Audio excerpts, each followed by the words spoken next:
Family. तो कैसे आप लोग बताएं। अभी किसी ने मुझे डांट दिया कमेंट में कि यार इतने लेट तुम वीडियो लाते हो, इसलिए हम कमेंट वगैरह लाइक वगैरह नहीं करते।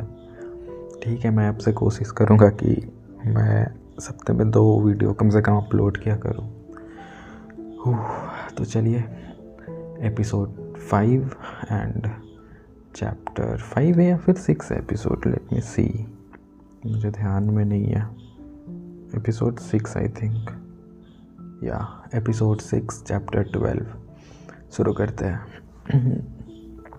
अचानक हुए इस ब्रेकअप की वजह से रिवाना की ज़िंदगी अपने आप बदलने लगी। उसे अकेले वक्त गुजारना अच्छा नहीं लगता था, क्योंकि वो जानती थी कि अकेले बैठकर वो सिर्फ एकांश के बारे में सोचेगी। फिर उससे एक और दुविधा पैदा होगी, रोए कि नहीं रोए। इशिता और पूजा दोनों ने उसे कहा कि वो इस बारे में सोचना बंद कर दे, लेकिन कैसे, ये किसी ने नहीं बताया। इंसानी दिमाग इसी तरह बना होता है, शायद कि आधा दिमाग माजी में रहता और आधा ही आज ही में ही पता चलता। रिवाना की दिक्कत ये थी कि उसे माजी में सिर्फ एकांश ही था और उसे अपने आज को स्वीकारने में तकलीफ़ हो रही थी, क्योंकि माजी उसे आगे की सोचने नहीं दे रहा था। हालांकि रिवाना ने एकांश को फेसबुक पर ब्लॉक कर दिया था और अपने अकाउंट पे डीएक्टिवेट कर दिया था, लेकिन कई बार वो लॉगिन करके एकांश को अनब्लॉक करके उसकी नई प्रोफाइल फ़ोटो और कवर फ़ोटो देखती रहती थी और फिर सब देखने के बाद आराम से उसे ब्लॉक कर देती थी। इसका मतलब सिर्फ इतना था कि उसे अभी भी एकांश की परवाह थी, और इस बात से उसे खुद पर और गुस्सा आता था कि एकांश को कभी ये समझ नहीं आया कि प्यार में एक इंसान के फैसले दूसरे पर भारी पड़ते हैं। उसने एक फ़ैसला लेकर उसकी ज़िंदगी पूरी तरह उलट पुलट कर दी थी। वो जिस दिन भी एकांश और विशाखा के बारे में सोच लेती थी, उस दिन खूब सारा मेकअप करके फेसबुक एक्टिवेट करके अपनी सेल्फी डाल देती थी। उस दिन उसको खूब सारे लाइक और कमेंट्स मिलते थे। इन लाइक्स और कमेंट्स से उसे लगता था कि उसकी भी कोई अहमियत है। अपने बच्चे खुचे गुरूर को बचाए रखने के लिए यह एक तरीका था। ऑफिस में भी रिवाना ने और मेहनत शुरू कर दी। वो खुद को ज़रा भी खाली वक्त नहीं देती थी और चुपके से नींद की वो गोलियां भी खरीद ली, जिसका इस्तेमाल इशिता कभी कभार किया करती थी। करीब हर रोज़ रात को सोने से पहले वो एक गोली खा लिया करती थी। नींद की गोली से कम उसे नींद तो आती थी। हालांकि वो जानती थी कि गोलियां बाद में नुकसान ही करेगी, लेकिन बात की परवाह किसे है। उसने सोचा, अगर एक दिन भी बिना अपने हालात पर रोए गुजर जाए तो बहुत थी। सच तो ये था कि एकांश के साथ उसका लगाव इतना गहरा था कि उस लगाव को जड़ से ख़त्म करने की कोशिश में वो खुद को बिखेरती जा रही थी। दिन गुजरे और फिर कुछ हफ्तों में तब्दील हो गए। रिवाना ने खुद के बर्ताव में ही बहुत सारे बदलाव देखे। पहले अगर कोई भी लड़का उसकी ओर देखता था तो उसकी ओर ऐसे देखती थी जैसे उसका कोई वजूद ही नहीं। अब अगर कोई लड़का उसकी ओर देखता है तो वो भी वापस देखती थी, और कोई आकर बात करे तो बुरा नहीं मानती थी। वो बात भी कर लेती थी, लेकिन बाद में उस लड़के से बचकर निकल जाती थी। एकांश ने उसे बता दिया था कि वो उसके लिए कितनी गैर ज़रूरी थी, और रिवाना नहीं चाहती थी कि कोई बता दे, कोई भी लड़का उसे दोबारा ये महसूस कराए। उसने खुद से वादा किया कि वो कभी भी किसी लड़के को अपने साथ वो नहीं करने देगी जो एकांश ने उसके साथ किया था। उस अजनबी के प्रति आभार प्रकट करने के इरादे से रिवाना ने तय किया कि वो कुछ आसान सा पकाएगी। उस दिन उसे दाल चावल और आलू टमाटर की सब्ज़ी बनाई। खाना अच्छा नहीं बना था, लेकिन वो बहुत खुश थी। अब उसने अपनी माँ को बताया तो उसे यकीन नहीं हुआ। एकांश ने कहा, तुमसे खाना बनाने के लिए? मिसेज बनर्जी ने पूछा। एकांश मुझे सब कुछ करने को कहता है क्या? मैं अपने मन से बनाया है, रिवाना ने चिढ़ कर कहा। गुस्सा मत हो मिनी, तुम्हारे बाबा ये सुनकर खुश हो गए कि तुमको खाना बनाना अच्छा लगने लगा। माँ, खाना अच्छा नहीं बना है, लेकिन अगली बार कोलकाता आऊँगी तो तब तक ज़रूर और बेहतर सीख जाऊँगी। और उसने बेहतर खाना बनाना सीख ही लिया। खाली वक्त में गाना गाते हुए खाना बनाना उसके लिए एक नई थेरेपी हो गई थी। 1.5 महीने में वो खूब अच्छा बटर चिकन बनाने लगी थी। जिस दिन इशिता ने पहली बार उसके हाथ का खाना खाया, उंगलियां चाटती रह गई। मैं आदमी होती ना तो तुमसे अभी शादी कर लेती, उसने कहा। रिवाना हंस पड़ी और उसने अजनबी को मैसेज किया कि उसे वो सारी डिश बनानी आ गई जो उसने सीखने को कहा था, लेकिन कोई जवाब नहीं आया। वीकेंड पर अब इशिता जिद करके रिवाना को अपने साथ नाइट क्लब ले जाने लगी। जब तक तुम्हारे माँ बाप तुम्हारे लिए पति नहीं ढूंढते थे तब तक मज़े तो कर लो। इशिता जिस किनारे पर अपनी ज़िंदगी जिया करती थी वो किनारा रिवाना को लालच ज़रूर देता था, लेकिन अब उसे इस किनारे पर आकर जीने की हिम्मत पहली बार की थी। इशिता जहाँ खूब डांस करती और लड़कों से नाइट क्लब और पबों में मज़े में फ्लर्ट करती, वहीं रिवाना एक कोने में बैठकर शराब पी रही होती। उसके बाद दोनों पूरे नशे में धुत एकांश को हर बार नई गालियाँ देते हुए फ्लैट पर लौट आया करते। एक बार रिवाना ने एकांश का नाम अपने तकिए पर लाल लिपस्टिक से लिख दिया और उसके बाद टकीले के नशे में उस तकिए को कैंची से कई कई टुकड़ों में काट दिया और ज़ोर ज़ोर से चिल्लाकर रोती रही। डिश का शोर, शराब का नशा और आज़ादी जो रिवाना ने अपने लिए चुन ली थी, तीनों ने मिलकर उसके लिए बाहर और भीतर नई दुनिया खोल दी थी। फ़ोन पर माँ बाबा से झूठ बोलना आदत बन गया था। उसके लिए एक पूर्ण जन्म जैसा था। पहले रिवाना सिर्फ और सिर्फ नियमों के हिसाब से चलती थी, अब ये रिवाना नियमों की धज्जियाँ उड़ाने में यकीन रखने लगी। उसे ज़बरदस्त मूड स्विंग्स होने लगे थे। कभी कभी वो खाना बिल्कुल नहीं खाती और कभी ऐसा खाती जैसे कल होगा ही नहीं। वो बीमार नहीं लगती थी लेकिन ठीक भी नहीं लगती थी। कई बार वो छोटे छोटे बातों पर हंस दिया करती थी और कई बार किसी जोक पर भी ऐसी शक्ल बना कर रखती थी जैसा कुछ समझी ही ना हो। एक दिन प्रतीक उसे ऑफिस कैंटीन में मिला। रिवाना प्लेट में बहुत सारा खाना लिए अकेले कोने में बैठे कुछ सोच रही थी। हाय, तुम्हारे साथ कोई और भी है? उसने पूछा। प्रतीक को समझ नहीं आया कि वो वहाँ बैठे या नहीं। नहीं, क्यों? वो बहुत दिनों से बाद उससे बातें कर रहा था। दोनों ने 1-2 बार ऑफिस में एक दूसरे को हेलो बोला था, लेकिन उसके अलावा कोई बात नहीं हुई थी। नहीं, प्रतीक ने तय किया कि वो उससे इतने सारे खाने के बारे में कुछ भी नहीं पूछेगा। क्या मैं बैठ सकता हूँ? उसने उसके सामने वाली कुर्सी पर हाथ रखते हुए पूछा। बिल्कुल, रिवाना ने उसकी ओर बिना देखते हुए कहा। प्रतीक ने उसके बगल की सीट ले ली। कोई बात है? तुम अलग लग रही हो, प्रतीक ने पूछा। तुम कहाँ हो आजकल प्रतीक? ऑफिस में दिखाई नहीं देते? इस बार रिवाना प्रतीक की ओर देख रही थी। पूछने के लिए शुक्रिया, उसके चेहरे पर चमक आ गई। मैं अपने कज़न की शादी के लिए घर गया हुआ था, उसने जवाब दिया। लेकिन तुम्हें क्या हुआ है? कुछ भी तो नहीं, क्यों? मुझे लग रहा है कि कुछ तो गड़बड़ है। सच में? क्या उसे वाकई मेरी तकलीफ़ दिखाई दे रही थी? क्या वो इतना स्पेशल है? रिवाना ने सोचा और अपनी भारी भरकम खाना खाने लगी। एकांश और तुम्हारा ब्रेकअप हो गया है ना? है ना? मुझे वो तुम्हारी फ्रेंड लिस्ट में आजकल नज़र नहीं आता, और तुम भी कभी फेसबुक पर होती हो, कभी नहीं होती हो। प्रतीक ने बिना रिवाना की प्रतिक्रिया के बारे में सोचे बोल दिया। इसका मतलब इसने मेरा पीछा करना बंद नहीं किया है। रिवाना ने सोचा और कंकड़ का एक टुकड़ा अपने प्लेट में से अलग कर दिया और फिर उसने जल्दी से कोक का एक बड़ा सा घूंट पी लिया। एकांश ने मुझसे ब्रेकअप नहीं किया, मैंने ब्रेकअप किया है। वो धोखेबाज निकला, रिवाना ने गंभीर चेहरा बनाते हुए कहा। वाह, कैंपस नॉवल टाइप का लग रहा है ये तो। प्यार और धोखा टाइप का कोई ब्लॉकबस्टर नॉवल, प्रतीक ने खुश होते हुए कहा। प्रतीक, अगर तुम मेरे बॉयफ्रेंड होते तो क्या तुम मुझे धोखा देते? प्रतीक पता नहीं क्या सोचकर उसने बोल दिया। प्रतीक को 1 मिनट के लिए लगा कि उसे ठीक से सुना नहीं। उसने एक बार गहरी नज़र से रिवाना की ओर देखा। जाने दो, रिवाना ने जवाब दिया। अब मुझे समझ में आ रहा है कि तुम्हें स्कूल में मैंने जब रिजेक्ट किया था तो तुम्हें कैसा लग रहा होगा। कोई बात नहीं रिवाना, तुम मुझे प्यार नहीं करते, फिर भी मैं तुम्हें हमेशा प्यार करूँगा। उस एक बात में रिवाना के प्रतीक की ओर नज़रिया ही बदल दिया। यह एक ऐसा बंदा था जो उसे तब भी चाहता रहा जब उसे मालूम था कि वो कभी नहीं होगा उसका। और दूसरी और वो लड़का जिसे मालूम था कि वो उसकी ही है, लेकिन फिर भी रिवाना इस विडंबना पर मुस्कुरा उठी। आज शाम क्या कर रही हो? नई सुपर हीरो फिल्म देखने चलोगी? सुना है पहले पार्ट से बेहतर है ये वाली। हमेशा की तरह प्रतीक ने बहुत उत्साह से रिवाना से पूछा। जो उत्साह पहले उसे खौफनाक लगता था, अब उसे अच्छा लग रहा था।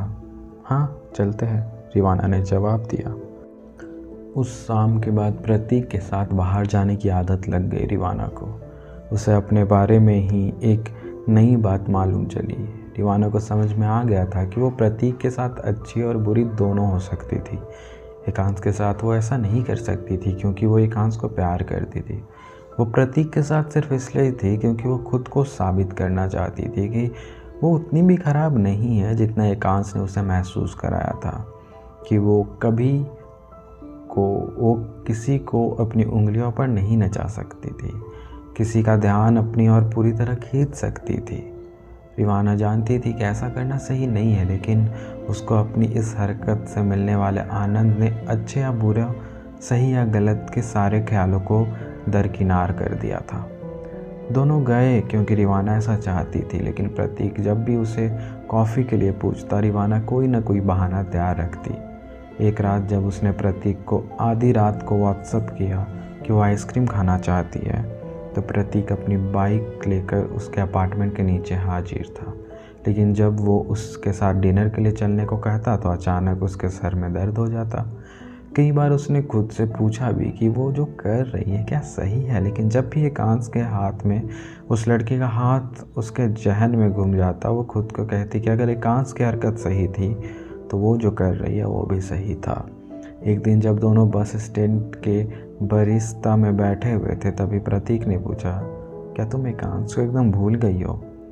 हाँ, इससे पहले कि रिवाना का झूठ पकड़ा जाता उसने जवाब दिया। तो क्या अब मेरे लिए कोई जगह है? ये वो लम्हा था जब वो प्रपोज़ कर रहा था और वो जानती थी कि एक ना एक दिन ऐसा होना ही है, इसलिए रिवाना ने अपना जवाब तैयार रखा था। प्रतीक, हमें जल्दबाजी नहीं करनी चाहिए। मेरा अभी ब्रेकअप हुआ है, मैं नहीं चाहती कि तुम मेरे लिए रीबाउंड रिलेशनशिप बनो। प्रतीक कुछ देर उदास बैठा रहा और फिर कुछ सोच कर कहा, मुझे लगता है कि तुम सही कह रही हो, लेकिन मुझे भी डर लग रहा है। डर किस बात का? अगर मुझसे पहले किसी ने मेरी जगह ले ली तो मैं स्कूल में एक बार मौका खो चुका हूँ, तो मैं फिर से नहीं खोना चाहता। रिवाना खामोशी से अपनी कॉफ़ी पीती रही और दूर बस स्टैंड के समंदर में डूबते हुए सूरज को देखती रही। उसने प्रतीक को कुछ और समय दे दिया था, या ये भी जाहिर नहीं होने दिया था कि वो उसे प्यार नहीं करती है। तुम किस्मत पर यकीन करते हो प्रतीक? उसने पूछा। करता हूँ, मैं भी करती हूँ। अगर हमारी किस्मत में साथ होना लिखा होगा तो हम हो गए। हमारी दोस्ती पर कोई भी रिश्ता थोप कर उसको ख़त्म नहीं करते हैं प्लीज़। जितनी सादगी से वो ये बात कह सकती थी उसने कह दी। वो नहीं चाहती थी कि पिछले कुछ हफ्तों में जो रिश्ता बन गया था उस पर कोई भी असर आए। इस रिश्ते में आखिर उसकी ओर से कोई दाव नहीं लगा हुआ था। ठीक है, प्रतीक ने कहा। वैसे हम आज रात डिनर के लिए चले? पिछले हफ्ते तुम्हें सिर में दर्द था इसलिए हम नहीं जा पाए। ओहो, मैं ज़रूर चलती, लेकिन मुझे पीरियड्स हो रहा है और ये मेरा दूसरा दिन है। आज की रात बहुत तकलीफ़ होती है मुझे। मेरे पेट बहुत दर्द दे रहा है, बहुत देर से दर्द दे रहा है। वैसे कि मैं तुम्हारी कोई मदद कर सकता हूँ? नहीं थैंक्स, आज नहीं, लेकिन हम किसी दिन डिनर के लिए ज़रूर चलेंगे, ठीक है? रिवाना के पीरियड्स 2 हफ्ते पहले ही ख़त्म हो चुके थे। सच बात तो ये थी कि वो प्रतीक के साथ इसलिए नहीं जाना चाहती थी क्योंकि वो इशिता के साथ उसके किसी दोस्त के घर पार्टी में जा रही थी। लेकिन मैं वहाँ क्या करूँगी? उसने इशिता से कुछ ही घंटे पहले पूछा था। फ्री की दारू पीना और क्या, इसके अलावा और क्या करोगी तुम? इशिता ने जवाब दिया। रिवाना राजी हो गई। पार्टी गोरेगांव ईस्ट की और मिल्क कॉलोनी के किसी पॉश अपार्टमेंट में थी।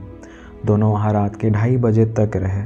इशिता ने गलत सोचा था। दारू के नाम पर सिर्फ बियर थी और जिसे विस्की पसंद हो उसके लिए बियर किसी काम की नहीं होती।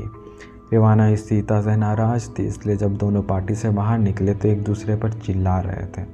दोनों ऑटो ढूंढते हुए खाली सड़क पर चले जा रहे थे, लेकिन दूर तक कोई ऑटो नहीं था।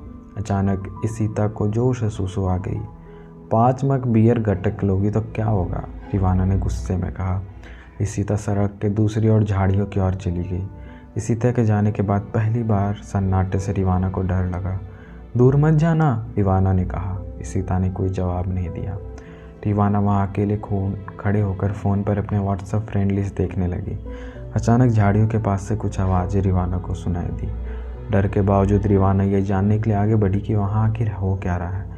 झाड़ियों से थोड़ी ही दूर पर एक लड़का अपने घुटनों पर बैठा हुआ था और किसी के साथ ज़बरदस्ती कर रहा था।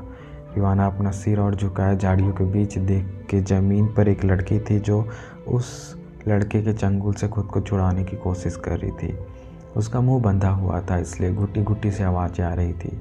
वहीं एक और लड़का था जो कमर के नीचे बिल्कुल नंगा था और लड़की पर ज़बरदस्ती खुद को डालने की कोशिश कर रहा था। एक पल के लिए रिवाना ने हिल नहीं पाई और ना सांस ले पाई। जिस ताकत के साथ उन दोनों लड़कों ने उस लड़की को पकड़ रखा था वो डरावना था। हेलो, उसे इशिता की आवाज़ सुनाई दी। इससे पहले कि लड़के उसकी आवाज़ सुनते रिवाना दौड़कर सड़क पर वापस आ गई। इशिता का हाथ पकड़ लिया और मेन रोड की तरफ दौड़ने लगी। क्या हुआ लड़की? इशिता ने रिवाना से अपना हाथ छुड़ाने की कोशिश करते हुए। चुप रहो और दौड़ती रहो, रिवाना बड़ी मुश्किल से बोल पाई। इशिता को समझ नहीं आया कि रिवाना बार बार पीछे मुड़कर क्यों देख रही है। उन्हें आखिरकार एक ऑटो मिल गया। जब ऑटो थोड़ा आगे निकल आया तो रिवाना ने राहत की सांस ली। इशिता ने उसकी ओर सवालिया नज़र से देखा, लेकिन रिवाना ने उसे बताया नहीं कि उसने क्या देखा। घर पहुंचने के बाद अपना फेसबुक स्टेटस अपडेट किया। हर रैपिस्ट को चौक पर खड़ा करके मार डालना चाहिए। अपने कानों में ईयरफोन डालकर वो टेलर स्विफ्ट के गाना सुनने लगी और इस बारे में तुरंत भूल गई। चैप्टर 13। इससे पहले कमेंट्स और लाइक कर दे, ठीक है? अगली बार उठते ही रिवाना ने अपने फ़ोन से सबसे पहले अपना फेसबुक प्रोफाइल चेक किया। रेपिस्ट वाले स्टेटस अपडेट पर 100 से ज़्यादा लाइक्स थे और बहुत सारे कमेंट्स थे जो रिवाना के अपडेट के समर्थन में थे। उसे खुशी हुई कि फेसबुक पर पहली बार इतना गंभीर और साहसी ख्याल पोस्ट किया। ऑफिस पहुंचने के बाद रिवाना को उस भयंकर घटना की एक बार तब याद आया जब उसकी माँ ने उसे फ़ोन किया। उसे हैरानी हुई कि इस घटना को देश भर के अखबारों में जगह मिली। रिवाना ने अपने एक कॉलीग को अखबार की कॉफ़ी ली और अखबार के दूसरे पृष्ठ खोलते उसे ये खबर दिखाई दी, किशोरी के साथ दुष्कर्म। मुंबई 15 साल की एक लड़की के साथ बीती रात गोरेगांव ईस्ट के आर्य मिल्क कॉलोनी इलाके में दुष्कर्म हुआ है। उसे घायल हालात में एक सफाई कर्मचारी ने देखा और पुलिस को खबर की। लड़की को बोरीवली के एक सरकारी अस्पताल में बेहोशी की हालत में भर्ती कराया गया। बलात्कारियों की तलाश जारी है। पुलिस लड़की के होश में आने का इंतज़ार कर रही है। लड़की के माँ पास के अपार्टमेंट में घरेलू काम करती है। ये खबर पढ़ते ही दीवाना का दिल टूट गया था। उसने सामने से ये दुष्कर्म होते देखा था कि कितनी बेरहमी से लड़के उसके किशोरी को नोच रहे थे। उसे लड़कों की शक्लें याद नहीं थी, लेकिन वो जानती थी कि अगर कोई उन्हें सामने लेकर जाएगा तो वो लड़की को और उन लड़कों को पहचान लेगी। इस घटना की याद से उसे काम पर फोकस नहीं करने मिल रहा था। लंच के बाद प्रतीक उसके पास आया। वो बहुत खुश लग रहा था। ज्योति और दिलीप शादी कर रहे हैं। ज्योति HR डिपार्टमेंट में थी और दिलीप सॉफ्टवेयर डिपार्टमेंट के टीम में। रिवाना ज्योति को नहीं जानती थी, लेकिन वो दिलीप को 1-2 बार मिली थी। अरे वाह, उसने कहा। और उससे भी अच्छी खबर यह है कि आज रात दोनों हम सबके लिए प्री वेडिंग पार्टी दे रहे हैं। हमको, लेकिन दोनों में से कोई मुझे ठीक से नहीं जानता। ज्योति मुझे अच्छी तरह जानती है और मैं तुम्हें जानता हूँ। मैंने उसे कह दिया कि तुम मेरे साथ आओगी। रिवाना के मन ने कहा कि उसे कहीं नहीं जाना चाहिए। पार्टी कहाँ है? फिर भी उसने पूछा। ट्रिलोजी जुहू। ट्रिलोजी उसके फेवरेट जगहों में से एक था। ओके, उसने कहा। प्रतीक खुशी के मारे उछल पड़ा। मैं 9 बजे तुम्हें पिक करने आऊँगा, उसने कहा और चला गया। प्रतीक 9 बजे के बाद आया और रिवाना के बिल्डिंग के बाहर इंतज़ार कर रहा था। जब रिवाना निकली तो उसके होश उड़ गया। वो बहुत खूबसूरत लग रही थी। कम से कम अपना मुंह तो बंद कर लो, रिवाना ने पीछे बैठते हुए कहा। मुझे बाइक क्यों चलानी पड़ रही है? मैं सिर्फ तुम्हें देख क्यों नहीं सकता? हो गया, अब चलो बाइक चलाओ। ऐसा कम ही होता है कि रिवाना इस तरह अच्छे मूड में प्रतीक को फ्लर्ट करने देती है। ट्रिलॉजी में ऑफिस के कुल मिलाकर 10 लोग थे। रिवाना प्रतीक को छोड़कर किसी को निजी तौर पर नहीं जानती थी। ज्योति और दिलीप के लिए एक केक आया और केक काटने के बाद सबने अपने लिए अल्कोहल ऑर्डर कर दिया। रिवाना एक के बाद एक बहुत सारी शराब पीती चली गई। पूरी तरह नशे में धुत उसने प्रतीक का हाथ पकड़ा, उसे खींचकर डांस फ्लोर पर ले गई। रिवाना के साथ डांस करते हुए प्रतीक को समझ में आ गया था कि नशा रिवाना के काबू से बाहर का था। रिवाना ने प्रतीक को देखकर एक हल्की सी मुस्कान दी, उसकी गर्दन में अपने हाथ डाले और उसके करीब आकर उसके साथ डांस करने लगी। प्रतीक भी काबू से बाहर हो रहा था। जैसे ही रिवाना उसकी ओर घूमी, प्रतीक ने एक शैतान मुस्कान दी और उसके कमर में अपनी हाथ डालकर खींच लिया और उसे अपने पास ले आया। प्रतीक की आंखों में देखते हुए रिवाना को लगा कि डीजे ने वॉल्यूम कम कर दिया था। वैसे आसपास सब डांस कर रहे थे। हर लम्हे उसे लग रहा था कि वो प्रतीक को करीब आ रही थी या प्रतीक उसके करीब आ रहा था। प्रतीक ने अपना सिर टेढ़ा किया और थोड़ा आगे आया। रिवाना जानती थी कि आगे क्या होने वाला है, लेकिन नशा इतना ज़्यादा तारी था कि उस पर वो खुद को पीछे नहीं खींच पाई। देखते ही देखते प्रतीक के होठ रिवाना के होठों पर थे और अगले 2 मिनट तक दोनों एक दूसरे को भूखों की तरह स्मोच कर रहे थे। जब म्यूजिक बंद हो गया तो रिवाना ने प्रतीक को धक्का दिया और काउच पर आकर बैठ गई। प्रतीक भी उससे पीछे आ गया। मुझे घर छोड़ दो प्रतीक। रिवाना अचानक संजीदा हो गई। उसे मालूम था कि कुछ गड़बड़ हुई है, लेकिन समझ नहीं आ रहा था कि क्या हुआ है। थोड़ी देर और रुकते हैं ना, प्रतीक ने कहा। नहीं, उसने खुद को काबू में लाने की कोशिश करते हुए कहा। ज्योति प्रतीक के पास आई और कहा, मुझे लगता है कि तुम्हें उसको घर ले जाना चाहिए, वो एकदम नशे में है। मेरे पास बाइक है और हाँ, वो एकदम धूत है, लेकिन रिस्की नहीं होगा ऐसे ले जाना उसको, प्रतीक ने तर्क दिया। दिलीप भी वहीं आ गया और उसने सलाह दी कि वो रिवाना को अपनी गाड़ी में ड्रॉप कर देगा। अगले दिन रिवाना देर से ऑफिस पहुंची। प्रतीक और उसके बीच ट्रोलॉजी में बीती रात क्या हुआ था उसकी धुंधली याद थी उसे। लंच के वक्त उसे लग रहा था कि कुछ लड़के उसे अजीब से नज़रों से देख रहे हैं और उसे देखकर हल्के हल्के हंस रहे हैं। जब प्रतीक लंच के वक्त नहीं आया तो उसने उसे फ़ोन किया कि आकर साथ में खा लो। जब तक प्रतीक पहुंचा उसका लंच खत्म हो गया था। क्या हुआ? बिना बैठे ही प्रतीक ने बहुत सख्त आवाज़ में पूछा। उसे लगा कि प्रतीक का रवैया बदला हुआ है, कुछ गड़बड़ है, उसने पूछा। प्रतीक ने कुछ देर तो गंभीर चेहरा बनाए रखा और उसके बाद जोर से हंस पड़ा। क्या हुआ प्रतीक? रिवाना ने उससे सख्त आवाज़ में पूछा। पूछो क्या हुआ प्रतीक सर, तुम्हारा दिमाग ख़राब हो गया है क्या? प्रतीक ने अपना फ़ोन उसके हाथ में दे दिया। रिवाना ने उसके स्क्रीन पर मौजूद वीडियो का प्ले कर दिया और बीच में ही रुक गई। बीती रात जिस तरह उसने प्रतीक को चूमा था उसकी रिकॉर्डिंग उससे खुद ही नहीं देखी गई। जिसने भी रिकॉर्ड किया था उसने जूम इन और जूम आउट ऑप्शन का इस्तेमाल करके उस वीडियो को और अश्लील रूप दे दिया था। मैं इस लम्हों का बहुत दिनों से इंतज़ार कर रहा था, प्रतीक ने कहा। याद है स्कूल में जब मैंने तुम्हें प्रपोज़ किया था तो तुमने मेरा कैसा मजाक बनाया था, रिजेक्टेड माल। स्कूल में लोग मुझे उस नाम से जानने लगे थे। अगर तुम चाहती हो कि तुम आराम से भी ना बोल सकती थी रिवाना, लेकिन तुमने ऐसा नहीं किया, तुमने सीन बना दिया था। अब उसी रिवाना बनर्जी को जिसने मुझे स्कूल में रिजेक्टेड माल बनाया था मैं अपनी बीच बना के रखूँगा। रिवाना से उस वक्त प्रतीक जितनी नफ़रत से बात कर रहा था वो देख कर रिवाना डर गई। मैं पहले ही माफ़ी मांग चुकी हूँ प्रतीक, अब तुम मेरे पैरों पर गिरोगी रिवाना। प्रतीक की आवाज़ में घृणा और उत्साह दोनों थे। मैं बॉसेस से तुम्हारी शिकायत करूँगा। तुम मेरी इजाज़त के बगैर ऐसी रिकॉर्डिंग नहीं कर सकते। बिल्कुल, जाकर करो ना शिकायत। और मेरे सारे कलीग्स ने तुम्हें मेरे नज़दीक आते हुए देखा है। हाँ जाओ, बिल्कुल शिकायत करो और मैं इस क्लिप को इंटरनेट पर डालने में बिल्कुल देर नहीं करूँगा। साथ में सबको ये भी बताऊँगा कि तुम ही चाहती थी कि हमारा ये निजी लम्हा रिकॉर्ड किया जाए। और तुम्हें मालूम है ना, इंटरनेट पर ऐसे एक क्लिप डाल दो तो क्या क्या हो सकता है।